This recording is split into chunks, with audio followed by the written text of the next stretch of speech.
Our next guest is an OBGYN and women's health expert here to shed some light on some of the taboo topics we never say out loud, but we actually all really need to talk about. She is the Chief Medical Officer of Very Well Health. Please welcome to the show, Dr. Jessica Shepard. Yes. So, Doc, let me kick things off here. My wife shares too much, in my opinion. But I'm curious, what are some things women are hesitant to bring up to you?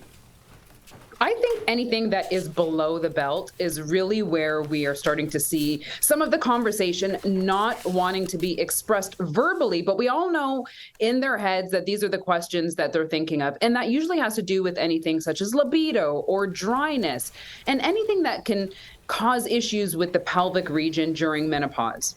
That's really smart, below the belt. You gotta open up about that. Now, what are some telltale signs that our hormones could be out of whack? Because I feel like I use it a little bit as an excuse. Oh, my hormones. I don't know what I'm saying. You use that as an excuse for everything. You're like, it's my hormones. Yeah. Now, I do think that women are actually quite confused about what menopause is and when it starts. So I typically start to see these, what you said, our hormones out of whack or when they start to change as early as our 40s. And that's what's perimenopause. And so these changes come, I like to say, like a dimmer light. They're here, they're there. I don't know if I felt it. And then they get to their 50s and it's a little bit more prominent. So those things would be hot sweats, night flash, sleep quality. So not necessarily you fall asleep where you might wake up. It's all of it collectively.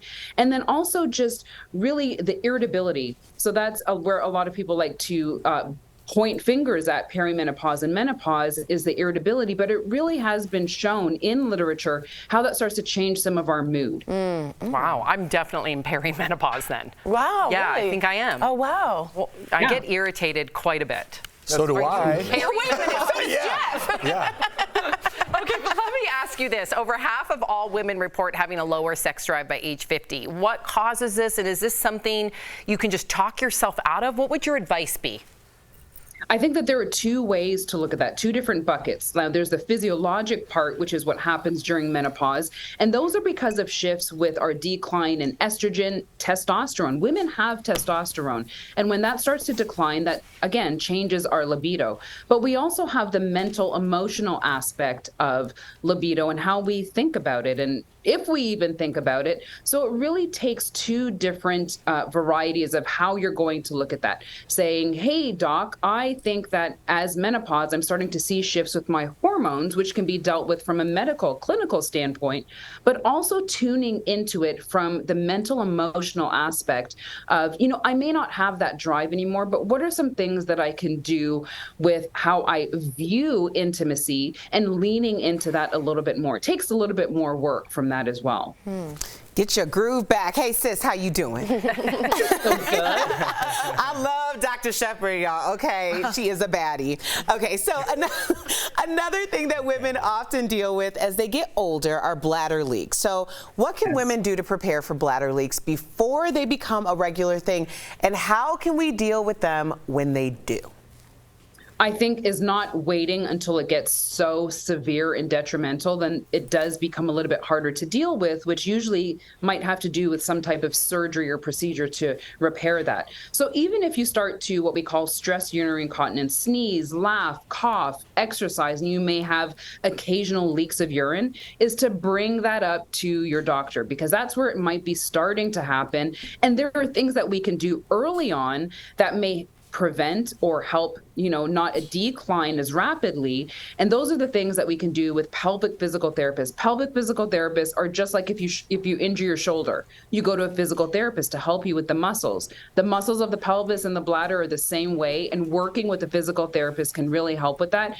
And then there are some medications that can help decrease the amount of leakage that you have.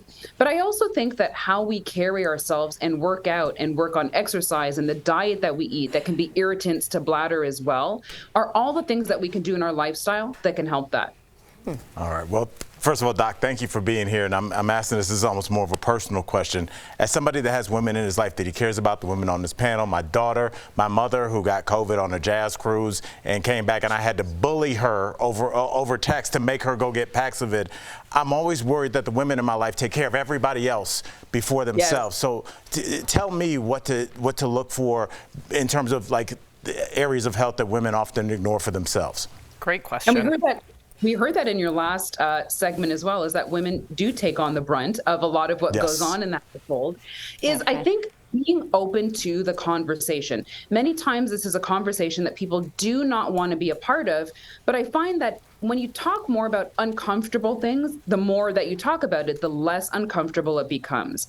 And really asking the question of, how do you feel about that? How can I be of help? And not necessarily wanting to find the answer, but being a support person. Many times it's the support that's not there that makes the issue worse. Beautifully stated. Well Thank you said. so Absolutely. much. This was so informative. DBL Nation, go to verywellhealth.com to learn about all these topics and much more. Dr. Shepard, we appreciate you. Thanks, Doc. Excellent. We'll be right back. Thank you.